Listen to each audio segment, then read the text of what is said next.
Bonjour à toutes et à tous et bienvenue sur cette vidéo de psychoastrologie où nous regardons comment se configurent les planètes sur une semaine. Nous abordons la semaine du 9 au 15 décembre 2024. Et encore et toujours, devrais-je dire, une semaine sous tension parce que quand on regarde les configurations astrologiques, et ça quand même depuis début septembre, mi-septembre, on a des configurations qui montrent que les tensions, les oppositions, les conflits sont relativement fort dans le ciel et ça peut donc aussi se traduire en nous comme à l'extérieur, sur un plan individuel comme sur un plan collectif. Et cette semaine peut être d'ailleurs sous cet angle-là particulièrement marquée. Alors regardons déjà un petit peu les configurations globales et je vais vous dire pourquoi ça me paraît être un ciel encore très tendu si je puis dire. Donc nous avons pas mal de planètes qui sont rétrogrades et c'est pas que les planètes rétrogrades vont provoquer des tensions, mais elles peuvent provoquer des ralentissements, des mises en attente, un peu aussi parfois de confusion parce qu'elles nous invitent à un ralentissement mais qu'on n'accepte pas toujours, où elle nous invite à une introspection qu'on va pas forcément faire de la façon qu'il faudrait pour accompagner justement ces mouvements planétaires. Donc on peut être nous-mêmes en opposition. En fait, en gros, c'est comme si les planètes telles que Mercure, donc qui est rétrograde toute la semaine jusqu'au 15 décembre, nous disaient en fait, prends le temps d'analyser en toi tes objectifs, tes buts, tes priorités, fais un peu le point sur tes valeurs, regarde un peu où tu en es sur ton chemin de progression, comment tu as avancé dans ta vie et plutôt que de chercher justement à aller encore de l'avant là, prends le temps d'être voilà dans cette phase un peu de bilan et d'introspection sur tes objectifs et buts. Or, bon voilà, on n'a pas forcément envie de faire ce travail-là. On pourrait se dire non mais moi je veux que ça avance, je veux que ça bouge, j'ai envie de changement, j'ai besoin que des choses évoluent dans ma vie, j'attends des réponses ici ou là. Or voilà, peut-être une forme de ralentissement, de retard. Alors attention, parmi les points de vigilance, je dirais, comme ces mouvements nous incitent effectivement à un ralentissement, de ne pas forcer, de ne pas vouloir au contraire aller trop en disant ben non, il faut que j'y aille, il faut que j'avance, parce que ça pourrait provoquer peut-être des soucis sur le plan de la santé ou éventuellement même matériel. Alors je vous le souhaite pas, mais par exemple un accident de voiture, un accrochage, quelque chose, parce que le Sagittaire en fait est très relié aussi au mouvement, très relié à cette dynamique de déplacement, comme son signe complémentaire, les Gémeaux. Mais quand Mercure se trouve en Sagittaire, donc dans sa phase de rétrogradation, et qu'en face en plus on a un Jupiter en Gémeaux qui elle-même, cette planète est également en rétrogradation, on peut se dire que tout ce qui est de l'ordre des déplacements et des mouvements est ralenti. Donc si on cherche au contraire à accélérer les choses, c'est là où on peut avoir quelque chose dans le corps qui nous mette un petit peu à l'arrêt, qui nous ralentisse de façon forcée. On peut se faire un petit peu mal aux jambes par exemple. Ou ça peut être au niveau des déplacements par un véhicule, où là, voilà, on peut avoir aussi cette un peu obligation de s'arrêter. Donc là, voilà, c'est pour dire, il y a des tensions et il faut les accompagner au mieux et pas en rajouter une couche, parce que sinon ça peut vraiment provoquer des obligations, des contraintes physiques d'arrêt quelque part. Donc en dehors de Mercure et Jupiter, Mars qui se trouve, elle, en Lion, est également en phase de rétrogradation. Uranus, même chose, Uranus en Taureau, rétrograde. Et aussi, à partir du début de la semaine, donc de lundi, Lilith, qui se trouve donc en Scorpion, rentre dans sa phase de rétrogradation. Et ça, c'est pas fun du tout. C'est pas fun parce que, bon, déjà, Lilith en Scorpion, à la base, c'est pas une configuration très très sympathique, on va dire, parce que le Scorpion est lui-même un signe de dualité, un signe de tension, d'ambivalence. Il est là pour nous faire prendre conscience du meilleur en nous, mais aussi de ce qui peut nous plomber, que ce soit des peurs, des croyances enfermantes, limitatrices, des formes pensées, etc., des émotions refoulées. Donc Lilith en Scorpion met le doigt sur cette part d'ambivalence, d'opposition et donc de notre part d'ombre présente en nous. Et dans sa phase de rétrogradation, alors elle peut être interprétée, vécue de différentes façons. Soit il y a quelque chose qui a été refoulé, qui cherche à émerger refoulé, enfoui, caché, secret, qui a été donc enfoui, refoulé, on a mis le couvert et ça cherche à être connu, mais la rétrogradation de Lilith fait qu'on cherche encore plus à ne pas faire en sorte que ce soit révélé. En gros, c'est le Scorpion est là pour révéler les secrets, la part d'ombre, tout ce qui, encore une fois, a été refoulé, enfoui. Lilith est là pour l'exacerber un petit peu, mais dans sa phase de rétrogradation, elle va plutôt agir ou inciter à agir, puisqu'après on a évidemment notre libre arbitre, pour dire mais non, non, non, ça, il faut pas que ce soit révélé, ça, il faut que ça reste enfoui, il faut que ça reste secret. Donc il y a aussi à ce niveau-là également une espèce de tension. Je pense que ce sera plus à un niveau collectif que ça va agir, où ben voilà, par exemple, il peut y avoir des mouvements de mécontentement globaux au niveau de population dans le monde, et globalement Lilith en phase de rétrogradation en Scorpion, c'est surtout on réprime ça, voilà, on réprime, ou alors on cache des choses, on fait en sorte que ben, la vérité soit pas révélée, que même quelque chose d'un peu sombre soit caché pour pas, je sais pas si on peut dire mettre de l'huile sous le feu, mais pour pas que ce qui doit pas être su selon le point de vue peut-être de figure de pouvoir, ben justement soit connu. Donc on brime en fait, hein. Il y a un côté à brimer les choses. Donc si c'est individuel, ben attention à nous, hein, ce qui pourrait chercher à émerger de ce qu'on a pu refouler, enfouir, peut-être ça peut être un trauma, ça peut être une peur, ça peut être un secret de famille. Et là, ça agit vraiment en sourdine et ça sape un petit peu les choses. Mais aussi attention effectivement à ce que autour de nous, il n'y ait pas peut-être quelque chose ou quelqu'un qui essaye de nous faire taire, hein, voilà, hein, qui enfouisse un petit peu qui veuille enfouir les choses. Ça, c'est un effet éventuel possible, hein, de Lilith, la lune noire, en Scorpion, en phase de rétrogradation. Et il peut y avoir donc encore aussi une dualité pour le coup entre le Sagittaire, donc le Soleil s'y trouve, qui lui cherche à faire avancer les choses, hein, c'est un signe de progrès, de progression de Sagittaire, donc on y va, mais voilà, rétrogradation de Mercure, bon, plutôt observation, bilan, le chemin passé, parcouru, et peut-être aussi qu'on va voir émerger d'anciennes envies qu'on n'a pas réalisées. Ces fameuses orientations qu'on n'a pas prises au cours de notre vie, ou qu'on a commencé à prendre, puis on a fait un petit peu marche arrière. Donc Mercure en rétrogradation peut aussi nous inciter à revenir sur des envies, des valeurs, des désirs qu'on avait par le passé, mais qu'on n'a pas explorés. On n'est pas allé bien loin. Et avec la rétrogradation de Lilith en Scorpion, ben donc on a d'un côté quand même un mouvement pour avancer, et en même temps on a un mouvement qui au contraire peut tendre à réprimer l'énergie de progrès du Sagittaire, que ce soit là aussi sur le plan individuel ou sur le plan collectif, et donc ça peut accentuer vraiment des tensions et des dualités fortes.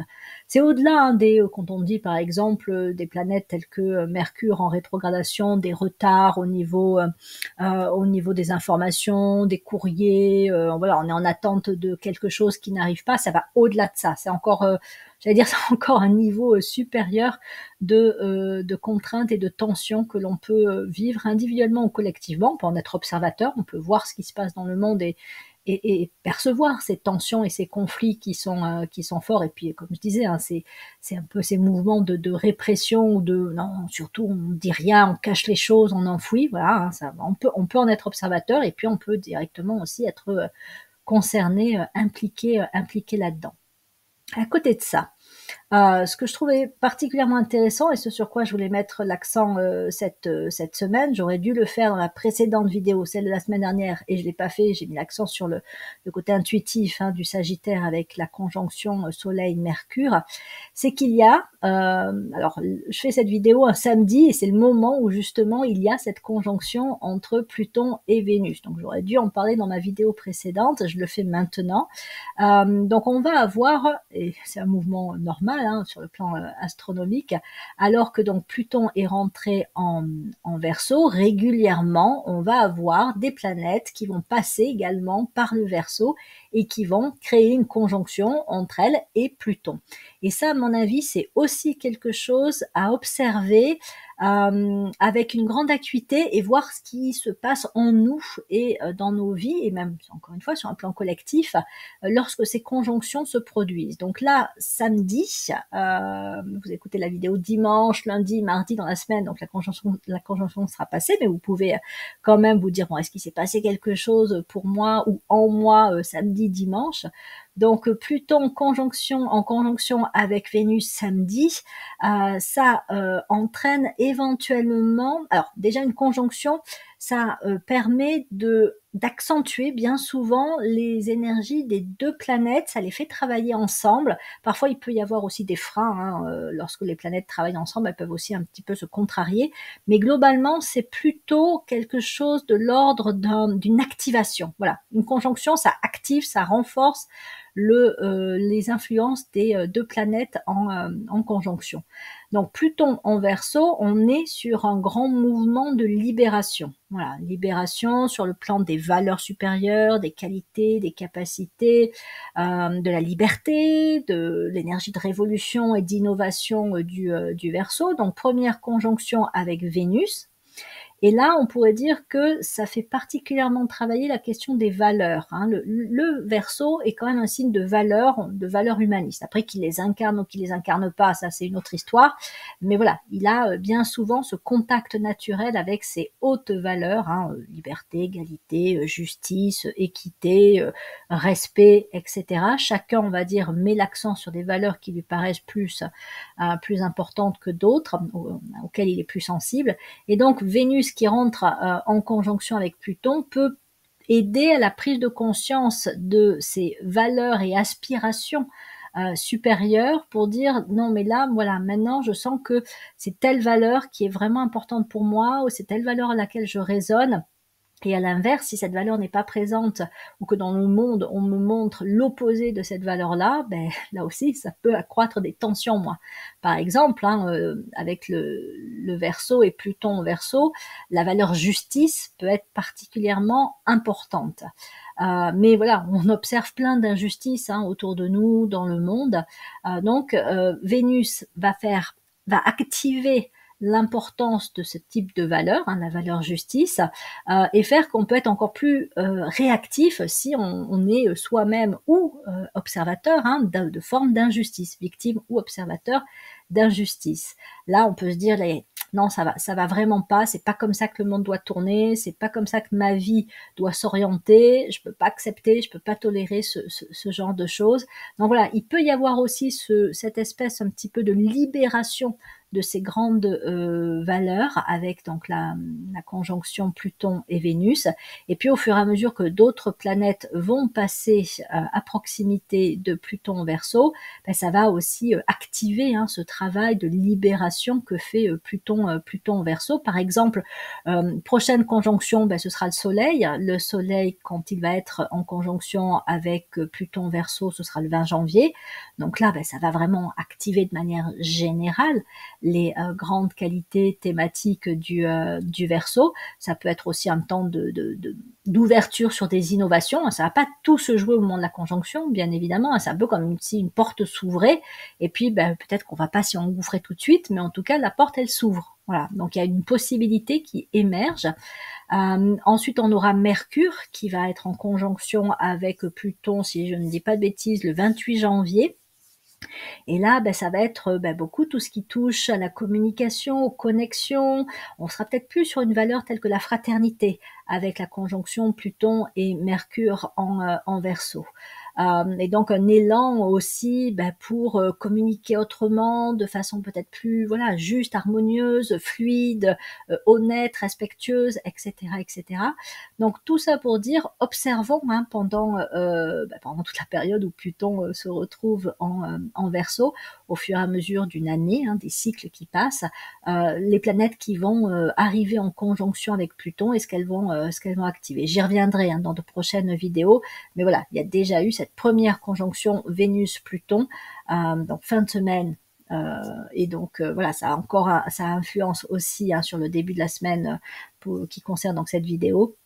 et donc à voir ce que l'on peut aussi sentir en soi. Peut-être que ça peut aussi accroître la frustration si on se sent bloqué, parce que donc encore une fois, Pluton en Verseau, c'est une belle énergie de libération, mais avant d'arriver à la liberté ou à libérer des capacités, des potentialités, une créativité, à se sentir à sa juste place, ben, on va peut-être avoir à faire face à tout ce qui nous empêche ou tout ce qui nous bloque pour aller vers l'expression pleine et entière de notre liberté d'être. Donc voilà, la conjonction Vénus et Pluton peut nous permettre à la fois d'identifier ce qui bloque, ce à quoi on aspire, et peut-être, comme je disais, des capacités, des potentialités qui sont présentes en nous, mais qui sont pas encore complètement émergées. C'est nos capacités émergentes, donc il y a aussi cette tension pour les manifester plus pleinement. Donc voilà, je vous invite peut-être de façon un peu en rétrocession, si je puis dire, à réfléchir à si samedi, donc même dimanche, vous n'avez pas senti comme ça un élan d'aspiration, d'envie, un peu nouvelle, voilà, quelque chose qui vous, à la fois vous élève, mais aussi vous amène un peu vers un changement. C'est pas ce que vous faisiez et à quoi vous aspiriez jusque-là. C'est quelque chose de plus subtil, si on peut dire. Puis il y a une notion de service avec le Verseau. Donc Pluton et Vénus en conjonction peut aussi accroître le désir d'avoir une forme de créativité, d'activité professionnelle qui soit empreinte de cette notion de service. Alors, de façon plus, concrète, on va parler du sens de l'utilité. Ce que je fais doit être utile à la société, aux autres, à la planète. Bon, après, tout dépend des sensibilités. Donc voilà, il peut y avoir aussi cet élan qui s'accroît entre avec la conjonction Pluton-Vénus en Verseau, de peut-être même carrément redonner un sens à sa vie, à son activité, à son activité professionnelle, et se sentir aussi en tension et en frustration si jamais on a l'impression qu'on n'est pas à sa place, que ce que l'on fait ça n'apporte pas grand-chose, voire peut-être même ça un impact très très positif autour de nous. C'est comme quand on travaille pour des entreprises qui peut-être, je sais pas, polluent de manière excessive ou maltraitent les animaux ou je ne sais pas trop quoi. Peut-être que là, il peut y avoir un moment un peu de ras-le-bol. Il y aura eu quelque chose déjà un petit peu de latent, mais avec la conjonction Vénus Pluton Verseau, on pourrait avoir accentué ce désir de non, mais là, ça peut pas continuer comme ça n'a pas de sens, c'est pas en adéquation avec mes valeurs. Ça peut être le cas aussi sur un plan relationnel, où on peut se dire non, mais là, les personnes que je côtoie, ou certaines personnes, on n'est pas du tout sur la même longueur d'onde. Il peut y avoir ce type aussi de prise de conscience. On y reviendra quand Mercure sera en conjonction avec Pluton en Verseau. Ça peut vraiment accroître ça, une espèce de bilan et de prise de conscience sur les relations qui me conviennent, avec lesquelles je me sens en adéquation, et les relations avec lesquelles je me dis non, là ça connecte pas vraiment. Voilà. Donc il peut y avoir là aussi il pourrait y avoir des remises en cause. Donc pas mal de tensions de par effectivement cet ensemble de configurations astrologiques. On a aussi Uranus en Taureau, donc qui est rétrograde, et là ça peut nous mettre en tension sur nos valeurs, entre les valeurs dites matérielles et des valeurs plus élevées qu'on pourrait qualifier de spirituelles. Et justement, avec cette configuration en Verseau, alors qu'on pourrait avoir des aspirations de faire évoluer son style de vie, sa créativité, on peut être attrapé aussi par Uranus, avec Uranus en Taureau, d'autant plus que la Lune transite aussi en Taureau dans la semaine, par tout simplement nos besoins primaires de sécurité, de stabilité.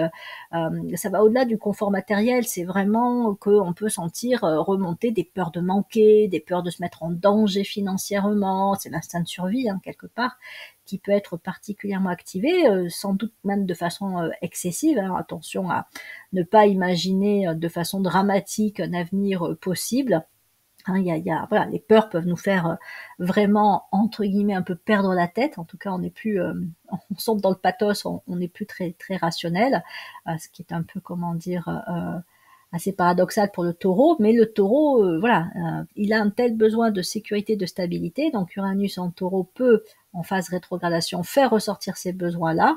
Et alors même que c'est un signe pratico-pratique, pragmatique, concret, bien ancré, il peut un peu perdre pied s'il a le sentiment que changer de travail, quitter telle personne, aller faire telle activité qui pourrait lui plaire, viendrait remettre en question sa stabilité et sa sécurité, ça pourrait donc conduire à des, oui, à des impressions de mise en danger. Voilà, que l'on soit taureau ou pas, ce sont les configurations et donc ça vient, ça vient éveiller chez nous, c'est dans notre personnalité, hein, dans notre façon d'être, ces sensibilités que l'on porte. Hein. Si on est quelqu'un de vraiment stable, sécurisé intérieurement, que l'on a vraiment confiance en soi, que l'on se dit que quoi qu'il arrive, on s'en sortira, on rebondira, la peur de manquer, elle va pas être activée. Par contre, si on a connu plus jeune le manque, si on a traversé des phases difficiles ou si on est tout simplement sensible, parce que ça peut être transmis aussi par l'éducation à la peur de manquer, là, la phase de rétrogradation d'Uranus en Taureau peut aussi, encore une fois, activer. Et donc, là aussi, tension, tension plus, plus, plus.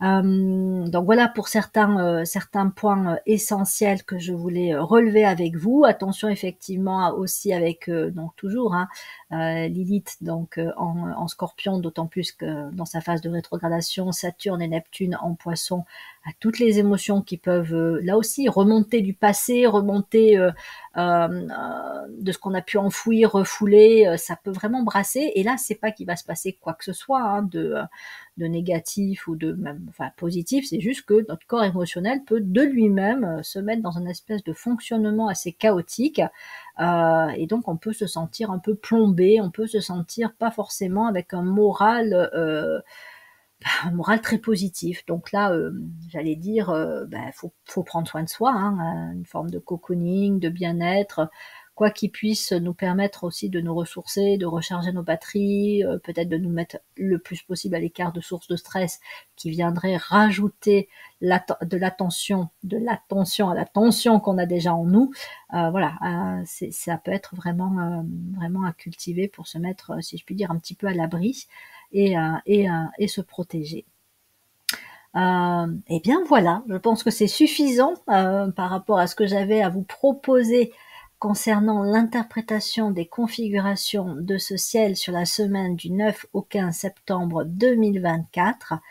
Il ne me reste plus qu'à vous souhaiter une bonne semaine. Donc, comme je vous le disais, si vous voulez la vivre le mieux possible, regardez justement où travaillent vos aspirations et vos désirs d'évolution. Faites un petit peu encore un bilan sur vos valeurs passées, le chemin parcouru et vos aspirations qui peuvent aussi, comme je disais, vous connecter à des choses du passé. Voilà, un ancien projet qui s'est pas réalisé, qui revient sur le devant de la scène dans votre conscience. Voilà, ça mérite aussi toute son attention parce que ça peut être des pistes intéressantes à explorer. Bonne semaine, merci de votre présence sur ma chaîne YouTube, de vos likes, de vos partages, et puis donc à bientôt pour de prochaines vidéos de psychoastrologie.